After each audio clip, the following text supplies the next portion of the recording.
It's going to be interesting to see what the driver lineup looks like in 2026, which currently on ESPN.com, you have the regulations outlined in your article. And you also have many of the concerns that were raised within the first 24 hours of the regulations being announced for 2026. Teams seem to be concerned that the cars will be too slow and that the rules are too restrictive. What did you make of A, the regulations, and B, some of the comments and worries that teams and drivers were voicing in Montreal? Well, I think this is a whole other podcast we could do, probably will do at some point, the closer we get to it. But it is worth touching on because it was one of the main talking points prior to the race. And yeah, you're absolutely right. The main concern is that with the regulations as they are now, they're not actually signed off yet. We've just been given a taste of what's in them, but the teams have seen draft regulations. And with what we have now, if you put that in simulations, the cars are going to be incredibly slow, probably about 2 or 3 seconds faster than a Formula 2 car was James Vowles' expectations, having seen examples run in. I trust him. He's like Rain Man. He is, yeah, exactly. I mean, I would absolutely trust him on anything to do with lap times. So yeah, I think that is a concern because right now, the F1 cars are considerably faster, 7-8 seconds faster.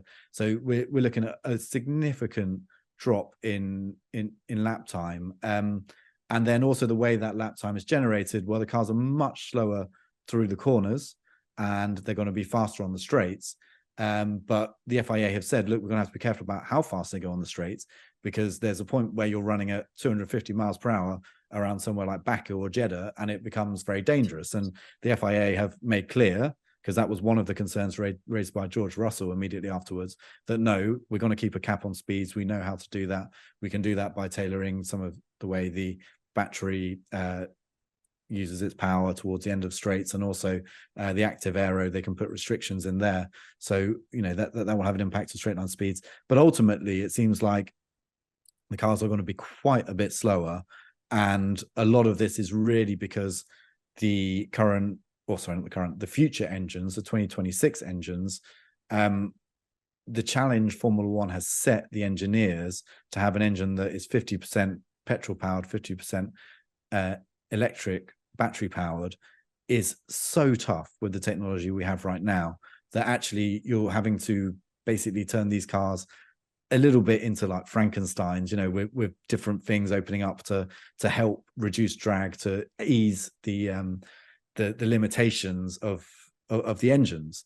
And I think that's the kind of concern that a lot of teams and drivers have, is that while these engines are great because it is going to be very impressive for a Formula One engine producing 1,000 brake horsepower to have nearly half of that from electric power, and it's going to be great to have sustainable fuels that you'll be able to take out of the Formula One car and drop in your road car and have a zero carbon net footprint as a result. That is really cool stuff that is very important for a number of reasons.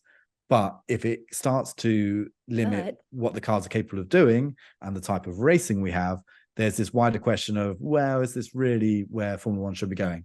And ultimately, I think what we're heading towards is a situation where the FIA produce a set of regulations that no team is happy with. And then we go through a period of various concessions being granted to make these cars, to give the engineers a little bit more flexibility to make them faster. So perhaps a little bit more freedom within the regulations to do various stuff. And perhaps, some things that help solve some of the issues that the drivers have raised. And the FIA say that they've kind of gone in with a really strong hand of negotiation in that they've made these rules super restrictive right now, in the knowledge that they're probably going to have to row back a bit. But they've done that because they have these objectives with the engines and with the type of racing they want to see. So that when the teams start to nibble back here and there, they're starting from a low point, and therefore, they don't all of a sudden spiral out of control even before we've seen a car hit the track. That's the theory behind it. I think the reality is a lot of political wrangling over the next few months, and then into next year when the regulations are set, because the teams have started working on the cars aerodynamically. A real big question mark over a few of these things, how the racing is going to be, and also how competitive it's going to be, because we know from recent experience, change the regulations as they did in 2022, and it's not unusual for one team to get a big advantage. And I think that's another big concern going into this set of regs. When do they have to be set in stone? So the plan right now is for it to be signed off by the World Motorsport Council, which is the FIA's, well, World Motorsport Council is what it says. That's by June 28th. If it goes beyond June 30th, the end of this month, then you end up in a slightly awkward position where the FIA can no longer unilaterally set the regulations.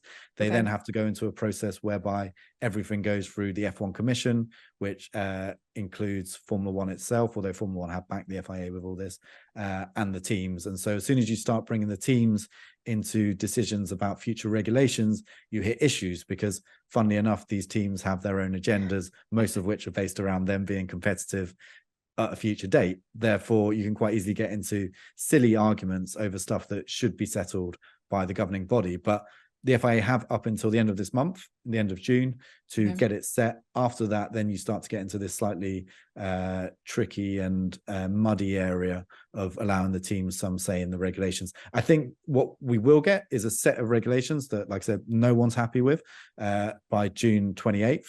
And then after that, I think we'll see some tweaks along the way as the teams start to really get stuck into it and start to realize this is an issue, the sort of which we can't really live with. And then my money's on that option. Yeah.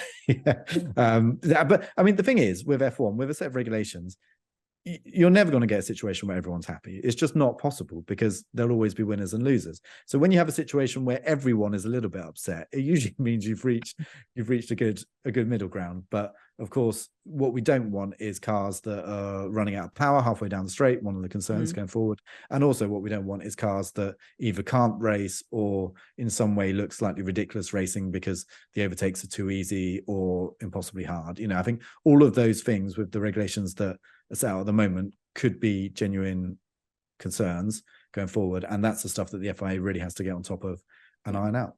Thanks so much for watching ESPN on YouTube. And for more sports highlights and analysis, be sure to download the ESPN app. And for premium content and live streaming, subscribe to ESPN Plus.